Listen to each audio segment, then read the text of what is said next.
freaking first cut. Golly. What's going on, YouTube? 18 holes to go at Southern Hills and some important Tiger Woods news. We're going to break it all down. Hit the like button. Make sure you're subscribed. We'll start now. Welcome to the First Cut Podcast. I'm Rick Gehman, and we are 3 down, 1 to go for this week's PGA Championship. Mark Immelman joins me. Mark, good to see you. How's it, boys? It felt like a U.S. Open broke out at the PGA this afternoon, but it was all good. Hope you guys are well. The coach is here. Coach, I feel like I'm playing referee anytime it's Mark, the coach. I'm just going to try to stay out of the way and fight clean, boys. It's all good. It's all good. I got to tell you, when I stepped on property this morning and the wind was already blowing, I knew it was going to be a really hard day. I think that's a great description by Mark, that it was really a struggle today for everybody. And a few guys were able to play well and gain a lot more than what their scores indicated. Let's talk about the conditions. Before I do that, let me remind you of one thing. Download the official PGA Championship app. It provides fans both on site and watching from home an in-depth experience as the strongest major championship field in men's golf takes on Southern Hills in Tulsa, Oklahoma. Visit the App Store or Google Play to download the 2022 PGA Championship app right now. Conditions were a little bit different, Mark. Little direction change in the wind, and 35 degrees cooler than what we saw over the first 2 rounds? Goodness gracious. I mean, it was scorching here a couple of days ago, and this morning when I woke up, it was frigid. Oh, no, frigid's the wrong word. That's exaggerating. But it was cold enough that I walked outside, and I was like, goodness, and I had to go inside, and I actually had to stop via merchandising because some of us might have packed badly for Tulsa because we thought it was going to be hot, like Dallas last week. But I guess the best description would have been Lucas Glover got out early, right? And before we go on the air, I just go, you go and have a look around, you go to the range, you go and, maybe discuss conditions with a player or two. And Lucas is standing there waiting for his ride. So he goes, hey, what's up? So I'm like, you done already? And he goes, yeah. And he had played well. He shot a couple under, I think it was. So I'm like, quickly tell me about it. And he goes, ball's not going anywhere in the air. He goes, the rough is difficult. Course is a little receptive, but it is playing long, and nobody knows what to do around the golf course in the wind because we haven't seen it yet. And I'm like, not even if you came up, for a practice round maybe a week or two before the time. He goes, nah, no one's seen this wind. So it's a guess for everybody. The lines off the tees were changing. And so essentially it was, to me, the height of professional golf, because these guys separate themselves by being adaptable and being fluid with changes in environments. And we had that today. And you could see some of the guys who sort of excelled are guys maybe that play in Europe, like a Matt Fitzpatrick, because you never know what the weather and the golf course is going to hold there. It could change within a few hours. And we saw that here overnight, last night in Tulsa. Well, we'll talk individually about the guys that excelled, but Coach, just zoom out a little bit. Look at the top of this leaderboard. I'll count the number of wins for you here as we are just 18 holes away, a sprint to the finish line. Mito Pereira, 0 PGA Tour wins. Matt Fitzpatrick, 0. Will Zalatoris, 0. Cam Young, 0. Abe Answer, 1. Seamus Power, 1. That's 2 combined PGA Tour victories for the top 6 guys with 18 holes to play at a major championship.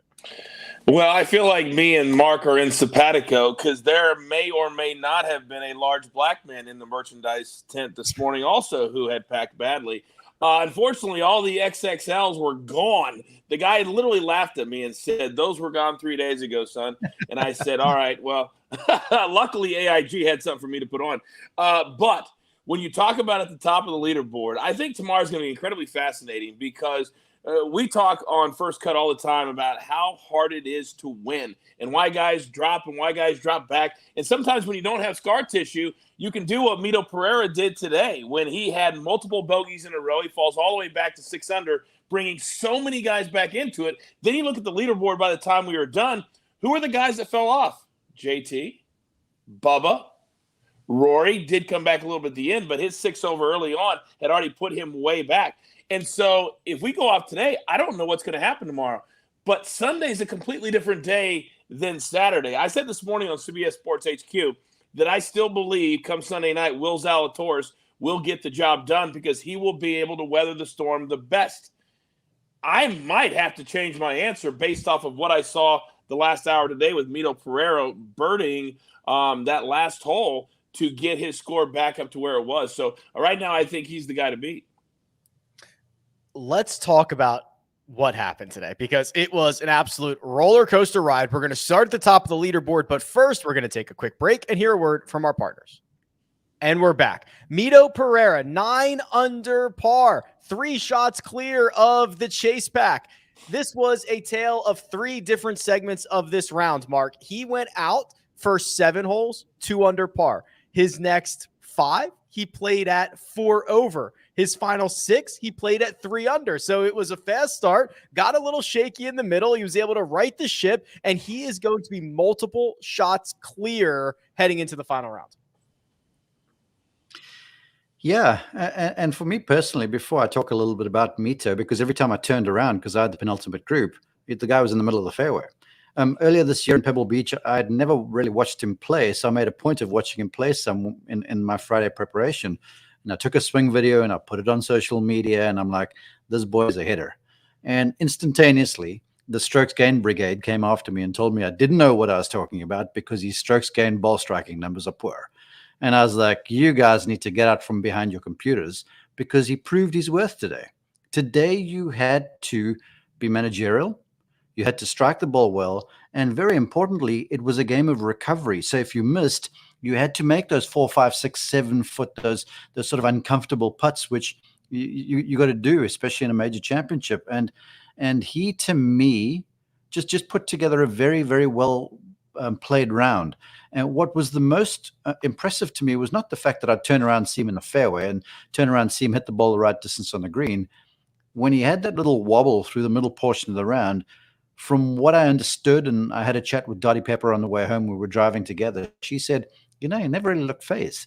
It's not like stuff got away from him mentally or emotionally. So I think your observation, Rick, is on point, because, look, he appeared a little nervous today. Zalatoris did to me as well. And you're going to be nervous tomorrow. But then Mito can just remind himself, well, everyone's going to feel that way, and I currently have a lead. And this thing is open season right now, and if I do what I've been doing, who knows, I might have a very heavy trophy in my hands in just a few hours' time.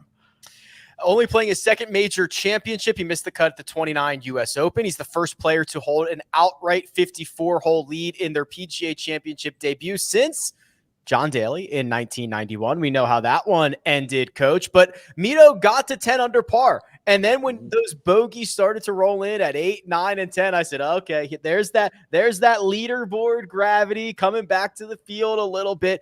Very impressed for him to right the ship.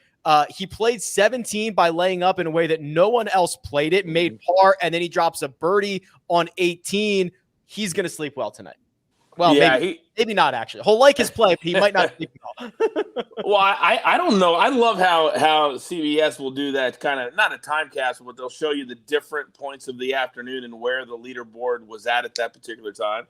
And I never could have imagined that we would have Mito at 9 under when Will started there the day before, and he would be 3 back at 6 under. But the one thing that I took away from today, even though Mito played, probably as good as anybody down the stretch, with the exception of Matthew Fitzpatrick, is how he was doing it. The fact that he stuck to his game plan, the fact that Fowler ripped him, saying that makes no sense on 17. And Fowler was right, because he ended up not birding that hole because of such a short pitch. But he clearly, even in that moment, did not have the shot that he liked. So he was enough in the head game to back off. And that, to me, showed everything, that in that moment, 2 holes to play on Saturday, that he didn't get caught up in the moment. So he's going to sleep well tonight. And I think that it's going to be fascinating to watch tomorrow. It's one thing to win your first tournament at the safe way, but when you do it here, and we've seen it before, I said on the show last night, I said, this is the one championship where this can happen. You don't ever see it at the Masters or the U.S. Open or the Open Championship, but this is the one championship that you could see a first-time winner. And quite honestly, I think tomorrow we will, based off what the leaderboard looks like right now. Alongside Mito Pereira in that final group on Sunday will not be Will Zalatoris. It will be Matt Fitzpatrick, Mark, thanks to 3 rounds in the 60s. Only Fitzpatrick and Pereira have accomplished that. This is continuing a trend of great play from Fitzpatrick this year. He's been piling up top 10s. He's been piling up top 20s, but here he is really in the heat of the battle and playing out of the final group tomorrow. Yeah, before I got to do this before it's Matt Fitzpatrick. I've got to share this. My friend Greg Noblo loves puns. This guy's making puns in commercial breaks all the time, and Jim Nance finds him so hilarious. And right towards the end of the show, Noblo goes during a break. He goes, Guillermo, because that's his real name. Guillermo is sitting pretty, but there's still a little Mito left on the bone. So yeah. Okay, but I digress. Fitzpatrick, to me, I spoke to him earlier this week, and I said to him, what do you think of the golf course? And he goes, it's good. And I was like, a little more, perhaps, you want to share? And then he goes, the bunkers are challenging. You want to stay out of there. But I get the feel that if you just grind your way around you and you keep yourself in the game, you can have a chance. And he was essentially describing exactly what he does as a player. And then when you got those wins and the different wind directions today, where it essentially leveled the playing field, you kind of had the feeling that someone like that was going to thrive, because the golf courses are stout past 70, even on a good day. And then on a day like today, when you're unsure of what's going on, and anything under 70 is a tremendous score, you could just see Matt Fitzpatrick lining up a really good day, because he's not afraid of hitting hybrids to greens. He's not afraid of chipping and pitching and putting and doing that sort of stuff to put a score together, because that's largely been his career. And if you look at some of the courses he's won on, they've been sort of really classic, difficult venues. So I wasn't that surprised, because he sort of intimated in a funny way without saying so that he felt very comfortable around the place. Yeah, 7 worldwide victories. So he's certainly well-versed in what it takes to hoist a trophy on a Sunday, Coach. And when you look at his skill set, generally, when these golf courses get more difficult, that is when Matt Fitzpatrick shines. He's made the cut at 6 straight major championships. He finished 14th at the Masters this year. He finished 23rd at this event last year. This should not be a big surprise to have him in the mix. It shouldn't be. And I was thinking about some of those numbers that you just said, and it does seem a little dumbfounding to me that he has no wins on the PGA Tour yet. Does have the worldwide wins. For somebody who loves to play difficult golf courses, that does them so well that he would not have stumbled into a win or perhaps a major by this point, because there are so many difficult venues in major championships. Now, with that being said, he is one of those rare PGA Tour players, because not everybody's wired this way. Not everybody likes to have, single digits leading going into Sunday. Not everybody likes to grind it out. Not everybody has what it takes inside to rely on their short game and the putter and everything that goes into being a grinder. And he does. And I think it goes back to him growing up playing in the wind in Europe. And we see that a lot, that European players do well in our championships that are in places that have a lot of wind. So I think for his sake, he better hope that the wind picks up even more tomorrow, because today didn't affect him at all. Will Zalatoris, who was our 36-hole leader, shot a 73. That is 3 over par, and he is going to be 3 shots back. And with the way that they decide the pairings, he will play out of the penultimate group, not the final group. And Mark, Will just stumbled out of the gate. He was 4 over through his first 7. He cleaned it up, and he got one of them back on his second 9. He came in 34. That's 1 under, but those 4 early bogeys really kind of set the tone a little bit. It smacked of a little nerves. I mean, it's a weekend in a major championship, and you're in the final group. That's a big deal. And even if you're a cool cat like Will Zalatoris, you're feeling it. And this golf course, if you just get on the wrong side of something, you're going to make a bogey pretty fast. There were more hemorrhages today, but it was more like paper cuts you're going to have around this place. Now, if the greens were really fast, I think it would be almost impossible. But yeah, it sort of looked nervy to me. But again, the knock on him is just when he hits some poor shots, like you're going to, if you're under pressure, if you're nervous, you just got to somehow cobble together a par on the scorecard. And you do that with a nice recovery game, and you make some of those sort of uncomfortable 6, 7, 8 foot putts. And he didn't do that early. He did sort of rectify the thing a little bit, as you point out. But I think the one thing he's got going for him is he's playing alongside Cam Young tomorrow. And remember, these guys are buddies from Wake Forest, okay? And Will has sort of been the alpha dog in the relationship ever since they were together. So I think it's in a place now where he's like, okay, I'm 3 back. I can freewheel Summers when he plays better. And then he goes, and I'm also going to show Cam Young kind of who's the boss here still a little bit, because he has been pretty good lately. So I think things are pointing in the right direction for Zalatoris. But the truth is, I don't care what you say about his ball striking, he is going to have to make putts tomorrow. It's just no ifs, ands, or buts about it. If he wants to win, he's going to have to make putts. Real quick, Rick, let me jump in because I need to pull off my best Mark Immelman, if I could, please. So I spoke with Cameron Young this morning on the chipping green as I was getting ready for my day on the course. I can't imitate him, but that's what Mark would say.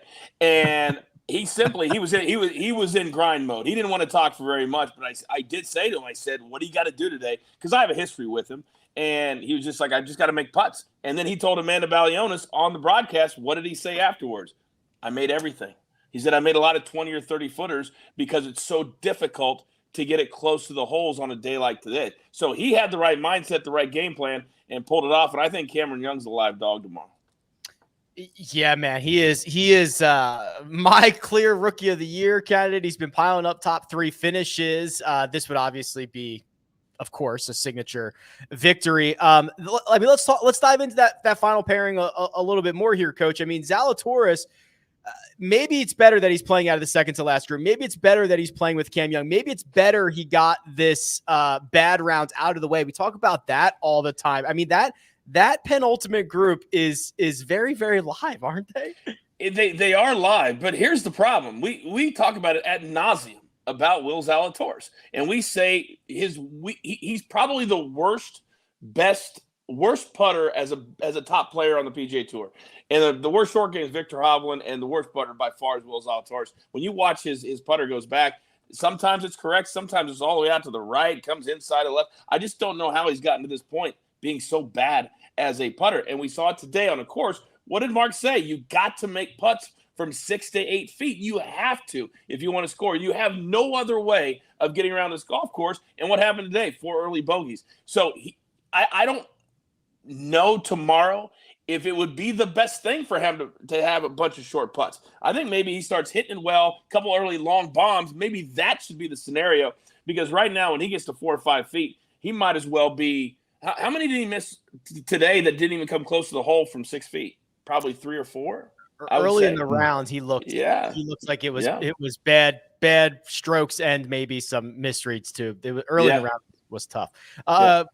Finally here, Mark, Cam Young discussed after his round, obviously with his connections to with his dad, PGA professional, how special this one would be. He noted obviously any major championship, any win is going to be special, but having an opportunity to put the Wanamaker on the mantle is kind of next level for someone like Cam.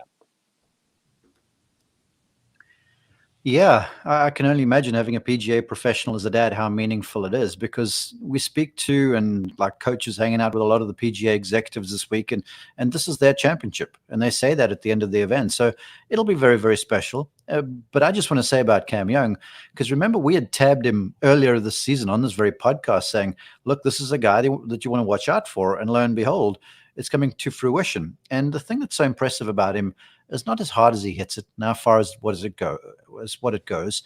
He's a tremendously rounded player, and he made some really good putts coming in, and he hit some tremendous shots. And he does not look to me like he's scared of anything. You know, when you've sort of come up and not been the star in juniors or in college or whatever the case might be, you know, you scrap and you claw for scraps and stuff like that. And he seems to have that kind of mindset and demeanor when he plays golf. It's very sort of blue collar, and I'm going to beat you, and I'm going to find a way to beat you. And that's the way he plays. And he plays that way, unlike Fitzpatrick, with a weapon in the driver. And the guy hits it a ton. So he's sort of cut out of the same Matt Fitzpatrick cloth. He's like a bulldog, but the guy just is like a bazooka off the tee. So he's got a lot of physical gifts, and he's got this mindset that really will set him in good stead, I feel like, not just tomorrow, but as his career progresses. No social media. No social media. He doesn't want any part of it. It looks like his heart rate never gets over 40. He's just like, yeah, whatever. Yeah, we're playing golf today. Okay. Two guys who had themselves a great Friday gave a lot of it back here on Saturday. Justin Thomas and Bubba Watson is who I'm referring to. Now, they're both 2 under here, Coach. So they are both 7 shots out of the lead, but only 4 shots out of second, depending on what Mito Pereira might have to say about this event. A little bit disappointing, especially from JT, to not see him go out there and apply a bit more pressure on the top of the board. I was more disappointed in JT's performance, to be honest with you, than Bubba, just because Bubba is so streaky. And yesterday was one of those rounds that no matter what Bubba did, everything was going to go right. We've seen that in other players. So that, to me, was an absolute anomaly. So today, when he missed that short putt on 18, that was devastating for somebody like Bubba, who was at 3 under par. It would have just been 6 back and just 3 back in second place. And you saw how demonstrative he was when he missed that final putt. So, but for me, I expected that from Bubba. I said, if he goes out and does that today, okay. If he stays close, okay. But I thought JT would be the one. I thought JT would go out after shooting 3 really hard fought opposite of the best draw in the field, 67s. And then to go out today and really struggle, and he was clearly frustrated. He was more of the big surprise to me. Now, would it surprise me if he went out tomorrow and shot a 62? No, it wouldn't. We've seen him do it before. But on this golf course, yes, it would. I think the 2 unders are too far back to make a serious run. They'd have to play perfect, and then Mito would have to do something really wrong at the top for them to be in the mix come down the stretch tomorrow. Both sitting at 2 under par, as I mentioned, and Mark, Bubba Watson made plenty of noise because he went out in 1 under, and there were not a lot of scores in red digits on this Saturday, but he made the turn at 1 under and then made 4 bogeys coming in, including a bogey at 15, 16, and 18. That is the definition of limping to the finish line. Yeah, I'd be remiss if I didn't say anything about the hole locations today, because there's no doubt that of the 3 days we've seen, these were the most difficult holes. And then you couple that with a new wind direction and the sort of cold, damp conditions where the ball wasn't going very far. But both Justin and Bubba, they really didn't have their best stuff. And Bubba was doing a better job of sort of scrambling and keeping the thing alive than what JT was. I mean, at one stage there, we went to a break, and I just said to the guys on the open mic, I'm like, by my count, Bubba's had like 7 1-putts through 11 holes. And then later in the round, he'd gotten up and down out of the greenside bunkers 5 of 6 times. And I'm like, this is not Bubba Watson. It's not the guy that I watch. You know, he flushes the thing and then misses short putts. He doesn't make 5 and 6 and 7 footers. But the one thing about, you know, that golfers that chip and putt for pars, it's the same as dogs that chase cars. They're not going to last very long. And that's sort of what happened. So for Watson, he didn't really have his best stuff. And for Justin Thomas, goodness, I mean, saw him at some tee shots today that were, I was like, this is not Justin Thomas. Like an evil alter ego that showed up, and he was hitting low flat hooks off the tee. So yeah, it was a strange sort of a day. But the truth of it is that in major championships, because you know you're going to have it. And both JT and Bubba had a virtuoso time of it Thursday, Friday. So you knew there was going to be a leveling off somehow. And yes, they weren't very good today, but they did keep themselves relevant. And with something special tomorrow, let's say you get to, if conditions stayed challenging and it's going to be chilly tomorrow, you get to maybe 7-ish. You post 7, you might have a shot. You never know, because coming down the stretch here, 16 is a brute. 17, anything can happen. And 18 might be the hardest par 4 on the PGA Tour. So you never know. But they're going to have to find a way to find a little form from what they had today. All right, gentlemen, those are the contenders for the final round of the PGA Championship. We'll see how it plays out. We will not see Tiger Woods tee it up on Sunday because just a few minutes ago, he withdrew from the PGA Championship. And, Coach, it was a Saturday 79 on the golf course, which is the 3rd worst score that he has ever posted at a major championship. But in between shots, even earlier in the week, it seemed like that limp was more pronounced. It seemed like he was really struggling through the pain, and he said, not worth it tomorrow. I'll head out. This might be an unpopular opinion, but I don't want to see this version of Tiger Woods. I think the story has been great, and I've been as loud as anybody about giving him credit for gutting it out and doing what it takes to make the cut. And then I was sitting back today, and I was at my speaking thing with the PGA of America people and AIG, and we got a lot of questions about Tiger. And I got to thinking, this isn't the Tiger. This isn't the reason that they're asking about Tiger. It's about his greatness. It's about 15 majors. It's about dominating fields. It's about hitting shots that nobody else can hit. It's not about can he make the cut and what does he have inside to play on one leg and all that. He has nothing left to prove. I'm glad he withdrew tomorrow. I did not want to watch again tomorrow what we had to watch today. And I hope that people who are close to him are honest with him and tell him that if he can't play at a high level or if he can't play an event prior to a major, then he's never going to compete in a major again. You can't show up and find your game, give away one round, and then try to find it and then have your leg hurt on Saturday and Sunday. That's been the formula at the Masters and this week. I don't want to see this moving forward if he can't really, truly compete and have the game that could win. Yeah, Mark, it's interesting, right? Because it's a reminder that despite making the cut in each of the first two major championships, he is still at this stage very much at the mercy of his body. And he has told us it's kind of a roll of the dice when he wakes up, and sometimes it feels better and sometimes it feels worse and sometimes it feels a lot worse. And this week seemed to be on the a lot worse end of the spectrum. Yeah, we were speaking in the green room, all of us announcers, before the show today, and the point was brought up. Someone had spoken to him. It might have been Feldo at the Masters Champions dinner, and Tiger was telling Nick about his day-long regimen to get ready for a round of golf. It's like it takes a couple 3 hours to get himself physically ready to go, including the warm-up. Then you've got to play 4.5, 5 hours on two demanding golf courses to walk. He's played in Augusta National in this place. It's called Southern Hills, all right? And then afterwards, the warm down, including ice baths and like a massage and all this sort of invigorating stuff that he has to do, takes another couple 3 hours. So you stretch this over a day, and it is a huge endeavor. And I can't help but think, because we were waiting to go out on the golf course where the players exit 18 is right over the first tee where we were waiting.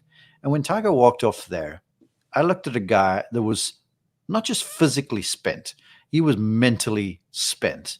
And I couldn't help but think that this guy at both the Masters and here had thrown everything he had, mentally, physically, and emotionally, into these events to prepare, then just to find a way to make the cut. Because remember what he did yesterday afternoon. 16, arguably one of the hardest 2-3 holes on the course. He stings one in there to 4 or 5 feet, makes a birdie, sort of basically guarantees he's going to see some weekend action. And that must have taken so much out of him that now Saturday rolls around and he's got nothing. And then he's got these long days out in front. So I'm sort of with Coach, but I am looking forward to St. Andrews. I'll tell you this for free, because it's going to be a whole lot easier walk. And with conditions like this, we've seen Tiger still has the hands and the hands to be able to hit these shots required. So it was difficult to see. It was sort of hurtful to see. And I just remember walking up 18 the final time today, and I said to my spotter, Gus, I was like, dude, this hill's pretty steep. And he looked at me and goes, yeah. And I was like, imagine what it feels like on Tiger's foot. And he just shook his head. Because you can't begin to describe to people what it's like just walking this place if you're fit, versus if you're Tiger Woods with all these injuries and a right leg that's skimpy. And we talked about it last night. That quick turnaround, that Friday PM to an early Saturday tee time is just that's the worst. That's the brutal turnaround for everything that he needs to get done before a round. Okay, let's look at the leaderboard and look at the odds here. So Mito Pereira, 3 shots clear, 1.5 to 1. which is kind of noteworthy, Coach, because if it was anybody else with a 3-shot lead, if it was a guy with a couple of majors in back pocket or at least a couple of wins, he'd probably be like minus 200. Not so much here. Mito Pereira plus 150, Matt Fitzpatrick plus 340, Will Zalatoris is plus 400, and Cam Young is plus 900. They're the only golfers below 18-1. I don't care if somebody hits a bet off of this board right here. If you bet tomorrow on somebody to win, then you don't know golf betting. You cannot bet this to win. The only value here at all would be Cameron Young, and even that's at plus 900. Today was the day that you wanted to bet on, guys. Cameron Young, I got a piece of him today at plus 5,000 this morning before his third round, and now he moves up, and now I'm going to sit on that because that's much better than plus 900. You cannot bet on a winner at plus 150. You cannot bet on a winner at plus 900. And everybody else is 7 shots back, so you're just giving money away. So if you just want to give money away and bet on JT and hope, go for it. But on this course, you're not going to come back from 7 back and jump over 8 guys because it's just too hard to make birdies and to shoot in the 60s. So to me, there's no value on this board whatsoever.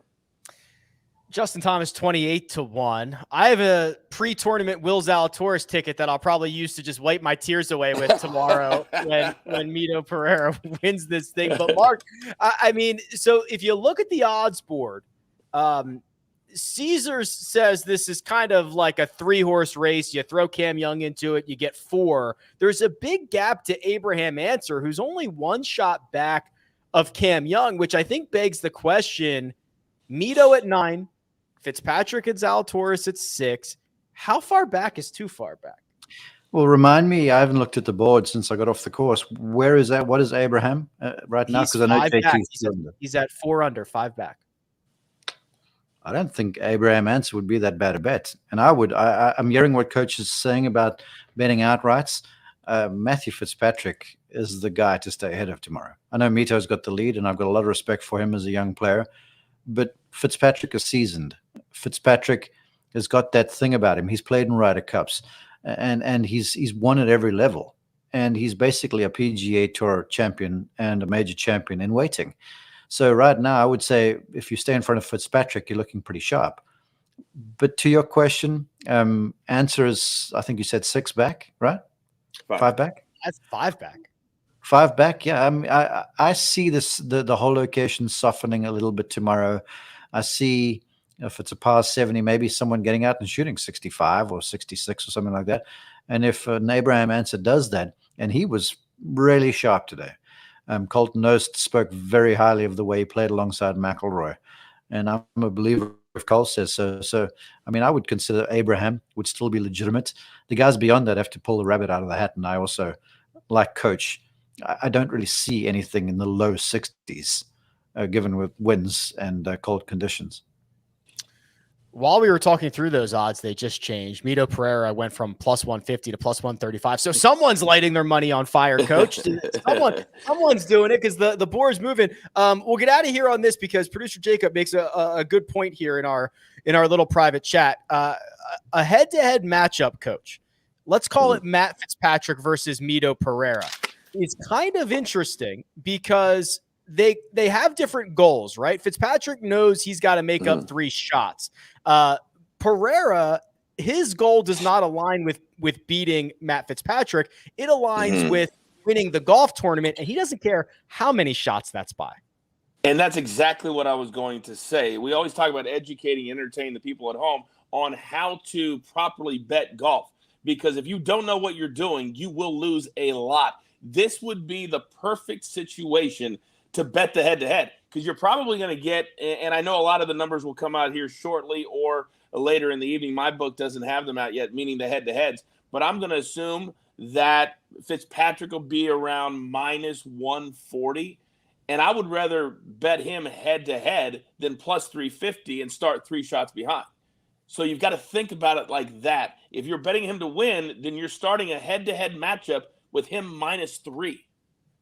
Think about that for a second. So I'd rather go head-to-head. All you got to do is beat him. He can still lose by 2, and you can win the head-to-head at -130 or -140. To me, that's much better value because you only got to beat one guy. All these other guys could sail past him if you're betting on Matthew Fitzpatrick to win. That's the difficulty in doing that. Take the head-to-heads and just grind it out tomorrow. That would be the smart play. Some of the head-to-heads are coming out slowly, but the early ones, the first 3 or 4 groups that are out, not the later groups yet. So we'll keep an eye on that as those numbers come out. But gentlemen, this time tomorrow, we'll be talking about a champion.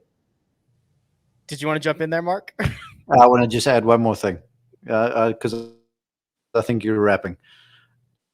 For all of my friends in the chat, because I've quickly glanced through what has been said over here. And Tiger Woods showed up, by the way.